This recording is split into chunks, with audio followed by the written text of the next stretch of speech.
and certainly one of my favourite events here at Henley. It is the Diamond Jubilee Challenge Cup. I mean, yesterday I think I had about 3 or 4 of these races during my commentary slot, which was just fantastic because the quality of these young women is just absolutely extraordinary. On the left-hand side, it's Henley Rowing Club B. On the right-hand side, it's Gloucester Rowing Club A. So 2 powerhouses of this event at this regatta going head-to-head in the quarterfinal. Very strong start from Gloucester there. There was a little wobble. A couple of the blades were dipping in and out, and I thought they might lose some grip and sort of not get all the wheels, the wheels spinning off the tarmac, so to speak. But they look well in control now. It's a good early lead so far. As we move a little further down the course, after seeing that great early start from Gloucester, and they are still in the lead. Gloucester Rowing Club A crew against the Henley Rowing Club B crew. So pretty tough for Henley, I think, to come up against an A crew. Here in the quarterfinal, we would certainly expect, with the pedigree and the experience of this Gloucester crew, that they would be the favourites to take out this race. Yeah, that's right. I mean, Henley Rowing Club, the locals obviously, and Gloucester having sort of travelled down from sort of the Midlands. I think both of these clubs are really sort of targeting this event, so it's good to have them head to head, even though it's the Henley B crew. Gloucester were the winners last year, and obviously Henley Rowing Club were the first winners of this event. Yeah, look, a little bit of deja vu for a couple of these girls in the Henley Rowing Club crew. Half of this crew raced as Henley A last year and made it through to the Friday, so the same point that we're at now, before getting beaten by Gloucester, who, as you say, went on to win. So they're seeing a bit of history repeating here, Henley, unfortunately. But Gloucester looking very strong. And, I mean, the talent and the depth in junior women's and junior men's sculling in this country, which we see showcased here so well each year, is quite astounding. Yeah, it's really gaining momentum, and it's because these events exist that can happen, which is great. I mean, it's great that Henley's doing this. Just watching the Gloucester crew here again, sort of lowest in the shot, the black, red and white, just drifting a little bit over towards the Henley Rowing Club station, so hopefully they can sort of get back on course. It'd be a shame to sort of to get in the way there. Or actually, Henley's drifting over a little bit, aren't they, as well, actually?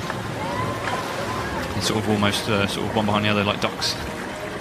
Yeah, and I guess, if you're that trailing crew, you really want to make sure that you're staying on your station, because rowing in another crew's wash is not a nice feeling. It does create a bit of a disruption. The feel of the oar in the water feels just like you don't get that grip on the water that you would if you were in calmer conditions. So it's certainly in the best interest of a crew that's trailing, I think, to stay firmly in their station and to let the umpire deal with a leading crew who perhaps moves out of their station. Yeah, it's a bit like jets coming into land at an airport. I mean, you get that turbulence from another plane that sort of makes it quite bumpy. And actually, you'd want to give yourself the best shot. And as a steerswoman here, you want to make sure your crew's getting nice clean water so that you're not being bounced around too much.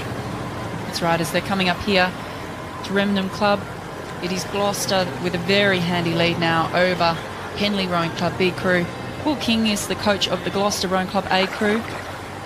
He said that they know there's a lot of history in this event, they've had a lot of success, but they're just taking it one race at a time and seeing what happens. And I think that's a really important aspect of this regatta. It's a 5-day regatta.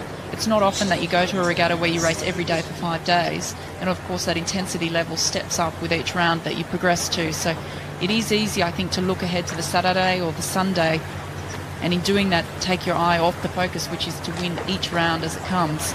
So they're not getting ahead of themselves, they're staying focused on the task at hand, which is to win the quarterfinal here to progress through to the semi-final tomorrow. I mean, that's a really good approach, especially with younger athletes as well. You don't want to get too carried away. You've got to learn the process, haven't you? Learn the process of winning, do it one by one, rather than getting a bit too carried away with yourself and thinking of Sunday before you finish your Friday. A great shot there. These 2 junior women's quads on the course. Gloucester Rowing Club A with a very commanding lead now. They're looking very relaxed. I mean, look at that time around the back end there. They're not working too hard at this stage. They did the work early on to set up a commanding lead, similar to what we saw in the last race. When you're in that commanding position, you start to control the shots. Yeah, they've obviously done a lot of good miles, and actually up in Gloucester they can do that. Those the sort of canals up in Gloucester, again, they sort of go for length and lengths all the way up from Gloucester to Wycliffe, and the only point you have to take a bit of a break is to go under a couple of the bridges that are a bit too low, so you have to duck to get under. So this rhythm that you're seeing here has been obviously gelled in over long distant training, which is paying off here. And you rely on that when you come under pressure. I mean, they're obviously handling today's race very well, but as they come into the tougher rounds on Saturday and on Sunday, I mean, you rely on that miles, and there's the old saying, miles make champions, which I guess people have a lot of views about, but certainly what it does is it embeds technique and it embeds that crew rhythm, and so that when you do come under pressure, it is second nature. Yeah, I mean, they could almost be on autopilot in their minds here. They're just rowing so well and smooth, which is great to see from young athletes like this. This is a great quad for both quads at this age group. In Gloucester crew on screen now as they come past stewards.